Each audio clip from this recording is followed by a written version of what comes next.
Hi and welcome back. So this particular video was prompted by a comment from Wade Chadwick. This is the comment where he asks what I take, but more importantly, what is the reason that I do take those particular supplements. Interesting project for me because some of them I've been taking now for 3.5, nearly 4 years. Although I did a lot of research to decide the reason why I was going to take those supplements, those kind of reasons have fallen to the back of my mind because I know I need to take them. So it's interesting to see why I do take them, what the benefits of those supplements are. Enough waffling off me, jump into the presentation and let's see what supplements I take and why I take them. So I will cover each supplement in turn and highlight the reasons that I take that specific supplement. But for more information, look in the description below under the heading links, and you'll find links to dedicated videos that go into far more detail and also contain links to the scientific studies. Now, some of the supplements I take do not have a large amount of human trial data behind them, but as Andrew Huberman says, NMN, a lot of people, including myself, started experimenting with it. Now, just to take a step back, I know a lot of people out there are like, if there isn't a double-blind, placebo-controlled trial, random trial, then why would you ever take something? And then there are a lot of people like David or me or a lot of people out there who think, well, if there are some mouse data or something safe, why wouldn't I try, right? Because when it comes to longevity, nobody wants to be in the control group.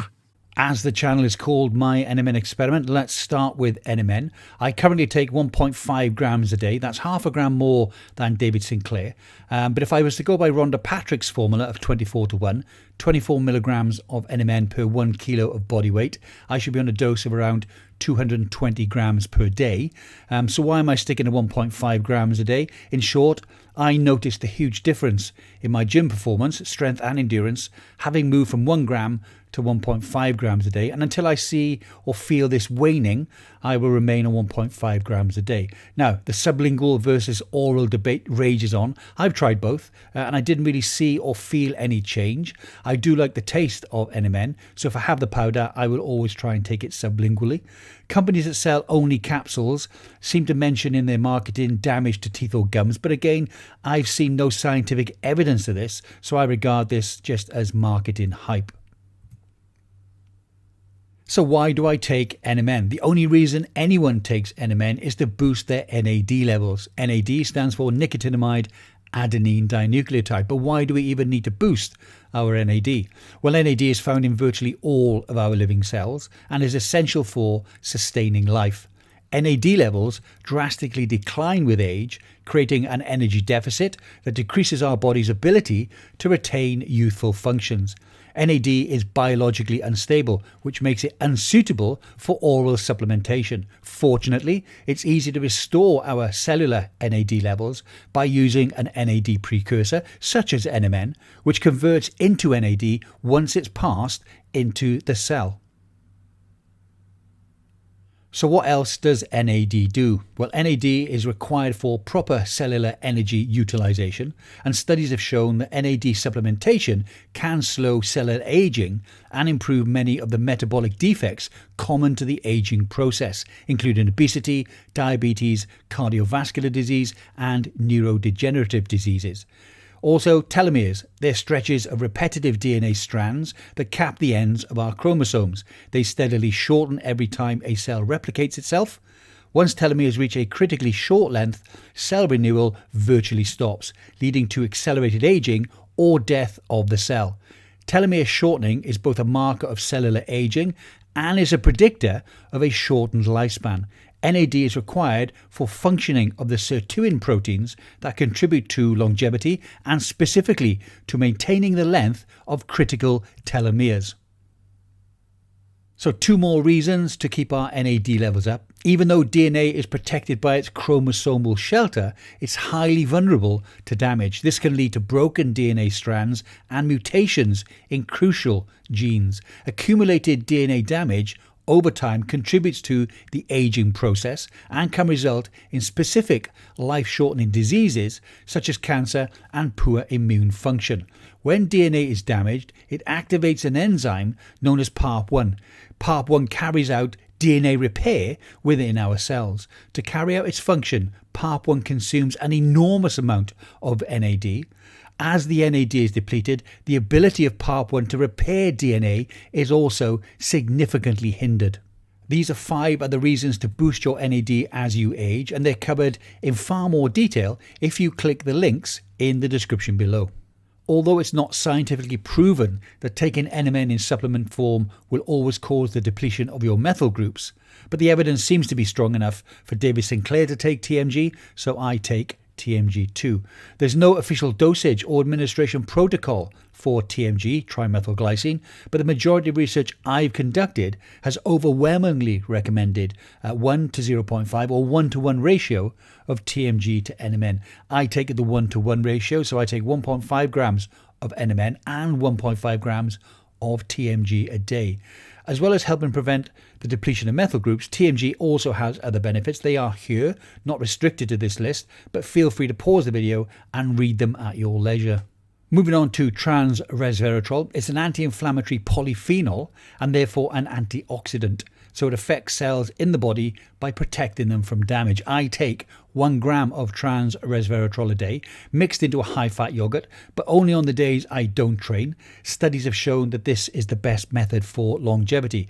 Most notably, it helps with brain and heart inflammation by providing a protective lining to the blood vessels and preventing insult and injury. This means it could have neuroprotective effects and preserve against memory loss, brain function, as well as prevent heart disease and strokes. Polyphenols also appear to improve the function of blood vessels and may help slow down the formation of blood clots. Moving on to vitamin D. Vitamin D is actually a hormone that our bodies make when we're exposed to sunlight.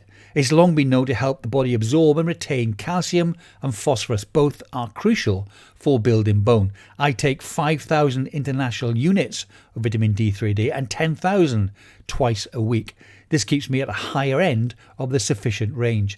Lab studies have shown that vitamin D can reduce cancer cell growth, help control infections, reduce inflammation, and it's finally been agreed that people who had low levels of vitamin D also had less favourable outcomes when it came to COVID-19. Many of the body's organs and tissues also have receptors for vitamin D, which suggests important roles beyond that of bone health.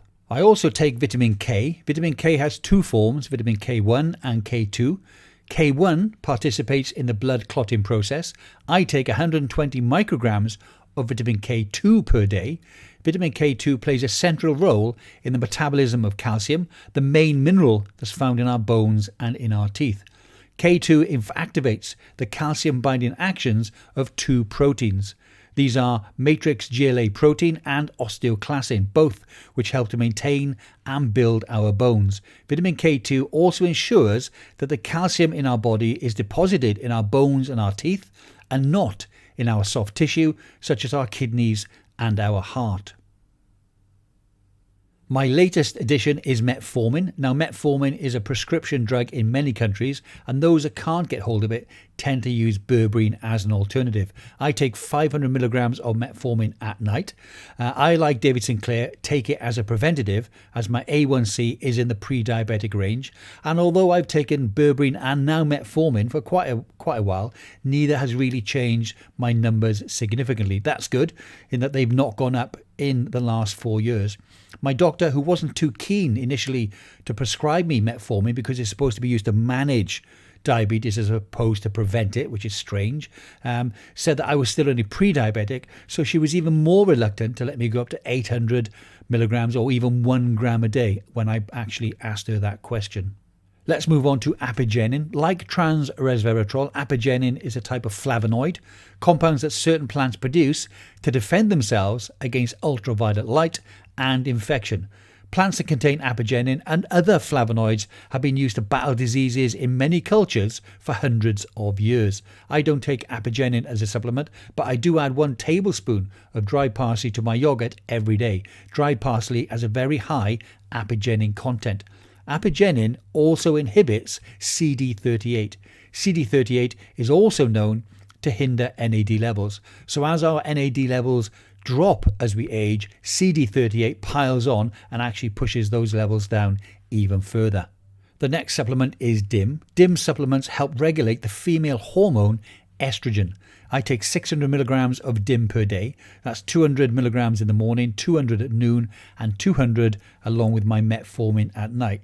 Studies link an imbalance of estrogen, either too much or too little, to an increased risk of weight gain in both men and women. DIM supplements may also stimulate fat breakdown and inhibit fat cell formation. The upper limit for estrogen, measured as estradiol in men, is 40. Mine was 41.1. After taking DIM for 2 months, it dropped all the way down to 30.8. My last blood test showed it at 31, still well below the original 41.1. Moving on to hyaluronic acid, I take 200 milligrams of hyaluronic acid, high molecular weight hyaluronic acid per day. Let's look at some of the benefits. It's naturally present in the skin, but its concentrations increase when there's damage and there's need of repair.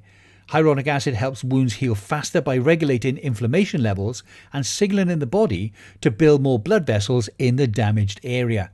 HA or hyaluronic acid is also found in our joints, where it keeps the space between our bones well lubricated.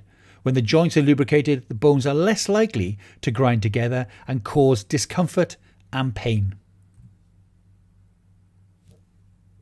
So I covered 2 reasons that I take hyaluronic acid briefly. There are 5 more in the video link description below. Feel free to pause the video and check these out in more detail. Moving on to quercetin, it's a plant flavanol from the flavonoid group of polyphenols. I take 2,400 milligrams of quercetin on the 1st, 2nd and 3rd of each month, and there's a link in the description below explaining why I don't take it every day. It's one of the most abundant antioxidants found in most balanced diets and plays an important role in helping your body combat free radical damage, and that's been linked to some chronic diseases. It's also an FDA-approved senolytic, meaning it, like Fisetin, destroys senescent or zombie cells, and here are 5 more reasons that I do take quercetin. Let's move on to Fisetin. Fisetin, like quercetin, is a flavanol that belongs to the flavonoid group of polyphenols. Again, I take 2,400 milligrams of Fisetin on the 1st, 2nd and 3rd of each month, and there's a link in the description below again telling you why I don't take it every day. Scientists are currently exploring its ability to slow the aging process and to extend lifespan. Unlike quercetin, it has senolytic effects, meaning it can selectively induce the death of senescent cells. It also blocks the NF-κB pathway. An overactive NF-κB response is linked to allergies, autoimmune diseases and some cancers. It also blocks the mTOR pathway. An overactive mTOR response is associated with cancer, diabetes, obesity and some neurodegenerative diseases. Let's now move on to aspirin. I take 81 milligrams of aspirin every day. The daily use of low-dose aspirin, often called baby aspirin, can lower the risk of cardiovascular events in some people, although it's not safe for everyone. The FDA recommends only using it in this way under the supervision of your doctor. Blood clots prevent blood flow to the heart and can cause heart attacks. Aspirin therapy reduces the clotting action of the platelets, possibly preventing the risk of heart attack. The Princeton Longevity Center investigated the findings of multiple studies and found that the risk of developing cancer was reduced by almost 25% after 3 years of taking aspirin compared with the control group that did not take it at all. And after 5 years, the risk of dying from cancer was reduced by 37% for those who took aspirin. Let's move on to the SIRT6 activator. SIRT2 and 6, or SIRT6, is a stress responsive protein, and I take 800 milligrams of the SIRT6 activator every day. In laboratory research, SIRT6 appears to function in multiple molecular pathways related to aging, DNA repair, telomere maintenance, glycolysis, and the reduction of inflammation. The SIRT6 activator is a specially curated, all-natural product derived from seaweed and is the first and only of its kind in the world and is exclusively sold by Do Not Age. Each batch is scientifically tested, as some batches of seaweed can actually have the opposite effect. Scientists from Dr. Vera Gorbanova's lab in America conduct these stringent tests. Let's move on to magnesium. Magnesium is the 4th most abundant mineral found in the human body and is involved in more than 600 molecular reactions. I take 250 milligrams of the L-threonate version of magnesium. Studies have suggested that about 50% of people in the US and Europe get less than the recommended daily amount, which is between 400 and 420 milligrams a day for men and 310 and 320 milligrams a day for women. Magnesium plays a role in each of these. Feel free to pause the video and read them in more detail. And remember, there's a link in the description below to all of the information about magnesium. Well, I hope you found that interesting or informative, hopefully both. Slightly long video, I apologise for that. But now you know, if you did watch it all, you know what I take and why I take it. I'd be interested to see in the comments if there's something that you take that I don't, that perhaps you think I should add to my stack. If you do, let me know in the comments below.